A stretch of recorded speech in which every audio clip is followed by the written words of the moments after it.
Mucha gente sueña con estudiar en otro país, conocer nuevas culturas y ampliar horizontes, ¿verdad? Y eso fue exactamente lo que hizo Aya Masarwe, una joven palestina israelí de solo 21 años.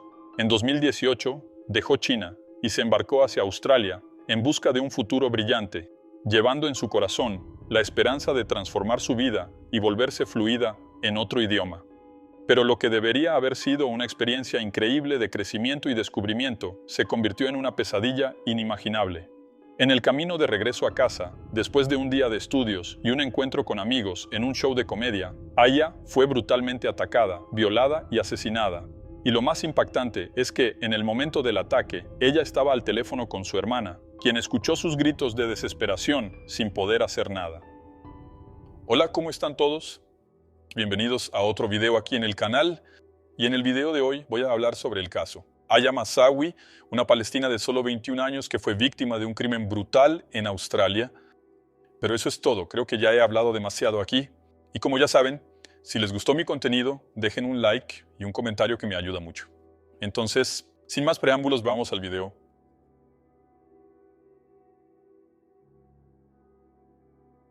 Aya Masarwe era una ciudadana palestina de Israel que vivía en Melbourne, una ciudad en el estado de Victoria, Australia. Estaba en Melbourne desde agosto de 2018, realizando un intercambio de un año en la La Trobe University en Bundoora.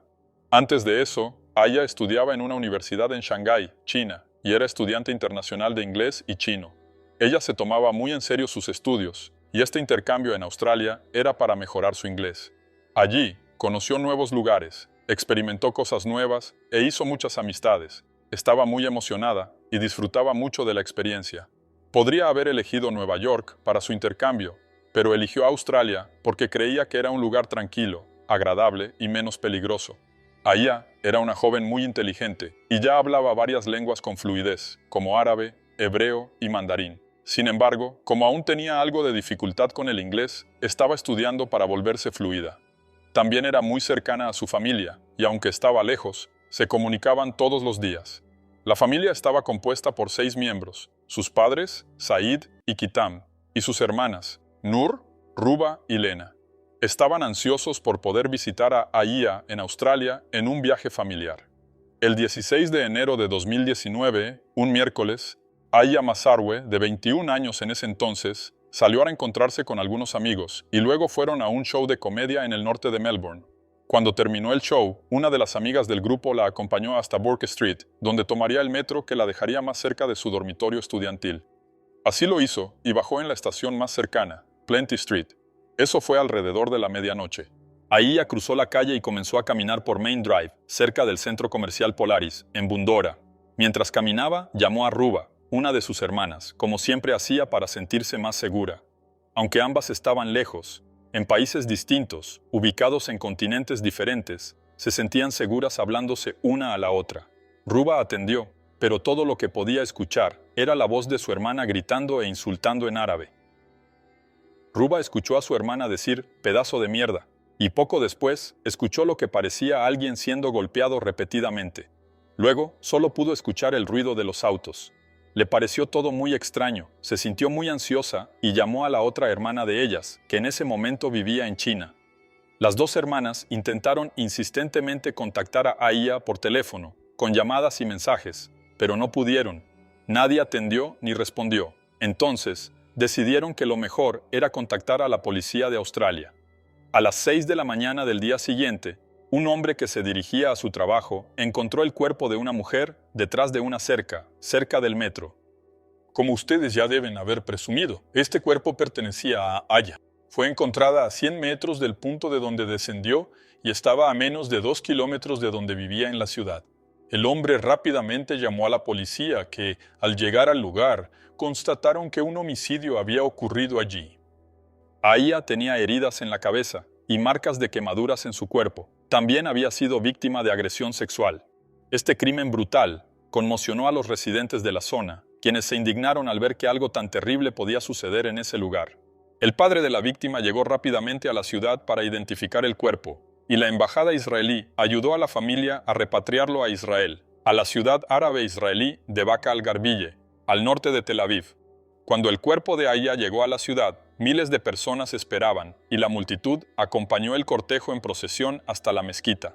Ese día, los comercios y las escuelas no funcionaron para que todos pudieran participar. Ayya Masarwe era una estudiante premiada, y los niños de su antigua escuela marcharon con pancartas denunciando la violencia contra las mujeres. Durante las investigaciones, la policía encontró una gorra con la estampilla 1986 y una camiseta con sangre a unos 100 metros del lugar donde fue hallado el cuerpo de Ayya. También se encontró una barra de metal que también tenía sangre y un frasco de aerosol lubricante. Los policías sospecharon que estos objetos podrían pertenecer al autor del crimen y decidieron llevarlos a análisis. Más tarde, se confirmó que la sangre en la camiseta y en la barra de metal era la misma y pertenecía a Ayya. Los detectives revisaron todas las imágenes registradas por cámaras de seguridad instaladas en el recorrido que la víctima hizo esa noche. También hablaron con varias personas que estaban cerca en el horario aproximado en que ocurrió el crimen y revisaron una lista de criminales registrados que vivían en la zona. Para los detectives, el ataque a Ayya fue aleatorio y oportunista. No creían que alguien que la conociera fuera el responsable del crimen. Podría haber sido alguien que simplemente pasaba por el lugar y vio una oportunidad para cometer tal atrocidad. 2 días después del crimen, la policía arrestó a un hombre de 21 años llamado Cody Herman. Los policías lo identificaron gracias a las imágenes grabadas por las cámaras de seguridad del centro comercial Polaris. Posteriormente, los 2 objetos encontrados cerca de la escena del crimen y enviados para análisis fueron conectados a él. Inicialmente, Cody negó todo y dijo que no había hecho nada a nadie. Sin embargo, unos días después, confesó el crimen. Cody Herman es de origen aborigen y vivía una vida socialmente aislada. Aborigen, para quienes no lo sepan, es el término utilizado para describir a los pueblos nativos de Australia. Cody tuvo una infancia extremadamente problemática. Antes de cumplir 1 año, específicamente a los 6 meses, un familiar le dio una botella de vino llena, y él bebió casi todo el vino. Cuando Cody tenía 1 año, fue abandonado por su madre, que era adicta a las drogas, y después de eso fue puesto en adopción. A los 17 meses fue hospitalizado por haber contraído sarna, resultado de la negligencia de sus cuidadores. Cuando tenía 3 años, la familia que lo cuidaba fue denunciada por vecinos debido a peleas constantes y al consumo de sustancias ilícitas. Debido a todos estos problemas familiares y negligencia, Cody sufrió de dientes podridos y problemas en la piel siendo aún un niño. Cuando comenzó la escuela, bajo el cuidado de una nueva madre adoptiva, ya mostraba un comportamiento agresivo y no le gustaba interactuar con otros niños. Solía morder y golpear a sus compañeros de clase, por lo que tenía que permanecer aislado. Antes del juicio, se realizaron vigilias con marchas silenciosas hasta el Parlamento Estatal, en el centro de Melbourne, y el grupo permaneció allí durante varias horas. En el lugar del crimen, se hizo un memorial en homenaje a Ayya. Cientos de personas llevaron flores y cartas para rendir homenaje a la joven estudiante. Como Cody confesó el crimen y posteriormente hizo un acuerdo con la fiscalía, el jurado fue dispensado, pero tuvo que ir al tribunal para que los hechos pudieran ser documentados y esclarecidos. En el tribunal se afirmó que Ayya y Cody no se conocían, pero él ya la había visto en el mismo lugar donde la atacó. Esto porque el trayecto que Ayya hacía esa noche era un trayecto que él solía hacer con frecuencia. De este modo, Cody ya la había visto allí varias veces. Por lo que se averiguó, Cody ya había seguido a Ayya sin que ella se diera cuenta. Su intención era encontrar una oportunidad para atacarla, pero esto no fue posible antes porque había gente en la calle, por lo que decidió retroceder. En más de una ocasión, Cody intentó entrar al complejo de apartamentos donde vivía Ayya. Según el testimonio de los vecinos de la víctima, Cody abordó a algunos residentes del complejo, diciendo que había perdido sus llaves y necesitaba ayuda para entrar a su apartamento. Los vecinos encontraron su historia extraña y le dijeron que no podían ayudarlo, sugiriendo que lo mejor sería que hablara con el administrador del lugar para resolver su problema. Esto ocurrió solo unos días antes del crimen, y después de ese día, Cody fue visto varias veces merodeando por el área externa del complejo. Todo indica que Cody había estado persiguiendo a Ayya durante algún tiempo y estaba decidido a cometer el crimen. Aún en el tribunal, la fiscalía presentó 2 perfiles en redes sociales que pertenecían al acusado. En uno de esos perfiles, él se autodenominaba MC Codes y afirmaba ser un rapero cuyas letras de canciones siempre hablaban sobre violencia. En el otro perfil se llamaba Cody Rex, donde escribía sobre cosas aleatorias de la vida.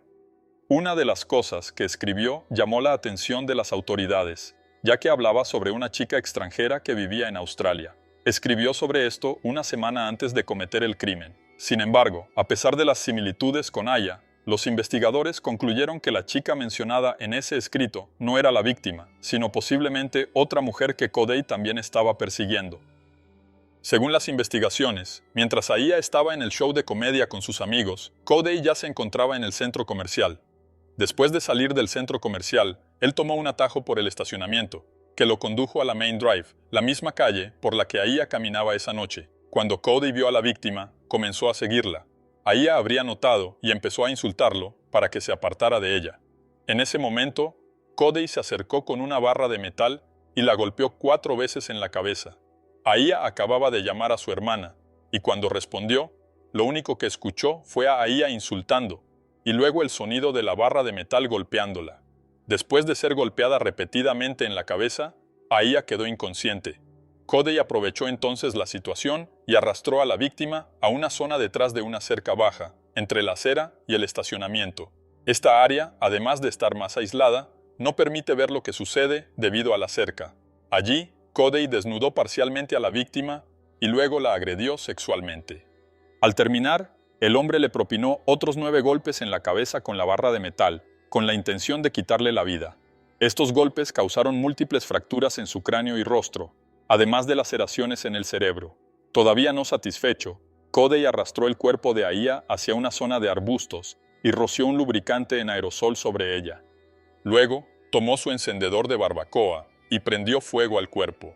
Fue en ese momento que surgieron las marcas de quemaduras en la víctima. Según el forense, había rastros de humo en los pulmones de Aya. Esto indicaba que ella aún estaba viva cuando Cody prendió fuego a su cuerpo. Para quienes no lo sepan, se trata de un lubricante en aerosol que se utiliza principalmente para eliminar la humedad, prevenir la corrosión y aflojar piezas oxidadas, entre otros usos.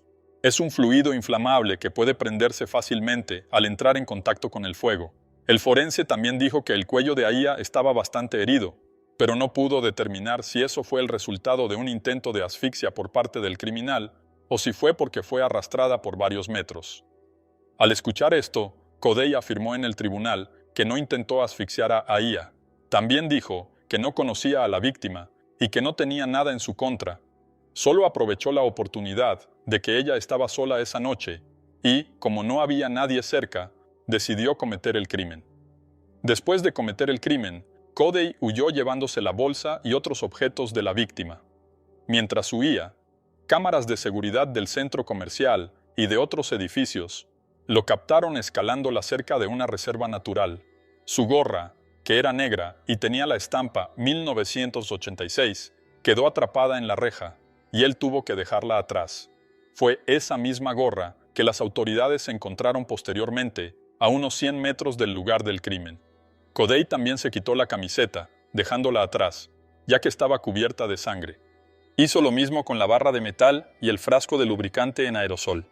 Todos esos artículos también fueron encontrados por las autoridades más tarde y se convirtieron en pruebas contundentes que vinculaban al acusado con el crimen. Cuando le preguntaron dónde había obtenido la barra de metal y el frasco de lubricante en aerosol, Cody dijo que no lo recordaba.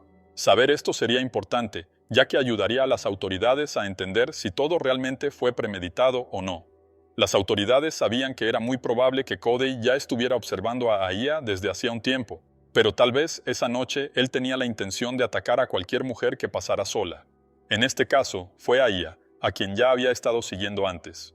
Las imágenes de las cámaras de seguridad internas del centro comercial mostraron que, cuando él estaba dentro, aún no tenía la barra de metal con él, pero podría haberla escondido en algún lugar del área. Si las autoridades lograran probar esto, sería claro que Cody había planeado todo. Los investigadores dijeron que Aya no tuvo ninguna oportunidad de defenderse ni de escapar, ya que Cody fue rápido al atacarla con la barra de metal. Cody alegó que no recordaba nada de lo que sucedió en las 2 horas previas al crimen. Esto seguramente fue una estrategia de su defensa, que sabía que, Si él decía que ya había tomado la barra de metal antes de atacar a Aya, las autoridades concluirían que el crimen fue premeditado y él recibiría una pena más severa. 2 días antes de que Aya fuera atacada, Cody le habría dicho a un amigo que estaba teniendo una especie de sueño despierto en el que presenciaba un asesinato. La vida de Cody era totalmente caótica. Se había distanciado de su madre adoptiva, vivía en lugares abandonados y pasaba la mayor parte del tiempo consumiendo drogas. Él no trabajaba, pero recibía un beneficio del gobierno australiano que le garantizaba un dinero que era suficiente para que él sobreviviera. Él se alimentaba básicamente de croissants y chocolate en polvo y, cuando le faltaba dinero o cualquier cosa, simplemente robaba. El abogado del acusado pidió que se tomara en consideración que, a pesar de que Cold era un adicto, no tenía antecedentes de asentamiento ni de ningún otro crimen anteriormente. El abogado también comentó que el estilo de vida de su cliente no era saludable y que constantemente estaba bajo los efectos de las drogas. Según el abogado, el estar bajo la influencia de sustancias ilícitas llevó a Cody a ceder a su impulsividad y cometer el crimen. Cody había intentado tratamiento contra la adicción en 2016, pero estuvo poco tiempo internado y luego volvió a consumir drogas y a vivir en lugares abandonados. El psiquiatra forense, encargado de evaluar al acusado, afirmó en el tribunal que Cody padece un grave trastorno de personalidad y demostró una ira masculina primitiva hacia las mujeres durante la evaluación. El propio Cody admitió tener pensamientos violentos hacia las mujeres y dijo que no se enorgullecía de eso, pero que era algo que no podía controlar.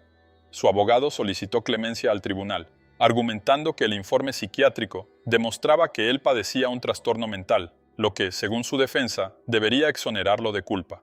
El abogado argumentó que la falta de apoyo durante la infancia del acusado hizo que tuviera una visión distorsionada del mundo y, por lo tanto, no era una persona mala, sino que fue llevado por ese camino en contra de su voluntad.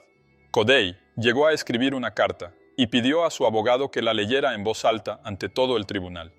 Esta carta era una disculpa dirigida al padre de Aya y decía lo siguiente: «Lo siento mucho, su hija no merecía que algo tan terrible y trágico le sucediera. No espero perdón, porque nunca podré perdonarme y trataré de hacer las paces durante el resto de mi vida. No hay excusa, lamento de verdad. Rezaré por usted y su familia todos los días. No ceda al odio como yo lo hice. Con amor, adiós».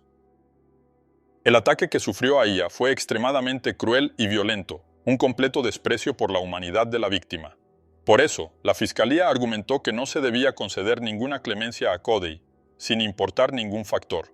La fiscalía solicitó la pena máxima permitida en Australia, cadena perpetua. La familia de la víctima ofreció testimonios conmovedores, expresando el dolor inmenso que sentían. Ruba, la hermana que estaba hablando con Aya la noche del crimen, relató el sufrimiento de haber oído el ataque y la voz de su hermana por última vez sin poder hacer nada. Dijo que no podía imaginar cómo se sintió Aya antes de que todo sucediera. Kitam, la madre de la víctima, declaró su profunda tristeza, afirmando que, además de ser su hija, Aya era también su amiga, con quien hablaba todos los días. Nur, otra hermana de Aya, la describió como una chica sonriente, llena de energía y una verdadera inspiración para toda la familia. La jueza a cargo del caso, Elizabeth Hollingworth, enfatizó que las mujeres deben tener el derecho de caminar solas, sin miedo a ser atacadas violentamente. Destacó que Aya era físicamente pequeña, estaba desprevenida y sola, sin ninguna oportunidad de defenderse. Además, la jueza resaltó que, aunque Cody era un usuario regular de drogas, nunca había cometido un acto violento antes bajo su efecto, lo que indicaba que tenía plena conciencia de sus actos esa noche. Después de 3 días de audiencia, Cody Herman fue declarado culpable de todos los cargos y sentenciado a 36 años de prisión, siendo elegible para libertad condicional en 30 años. 2 años después del juicio, el padre de Aya regresó a Australia para lanzar una beca universitaria en honor a su hija, destinada a estudiantes que necesiten apoyo financiero. El proyecto fue creado en colaboración con la organización Rosanna, una institución australiana que apoya a jóvenes israelíes y palestinos interesados en estudiar medicina para trabajar como médicos en Israel. También aprovechó la ocasión para agradecer al pueblo australiano y al gobierno por el tiempo que su hija vivió en el país. A pesar de la tragedia, Aya siempre decía que era muy feliz allí. Bueno, chicos, eso es todo. Muchas gracias por llegar hasta el final. Me despido aquí. Un gran abrazo y hasta la próxima.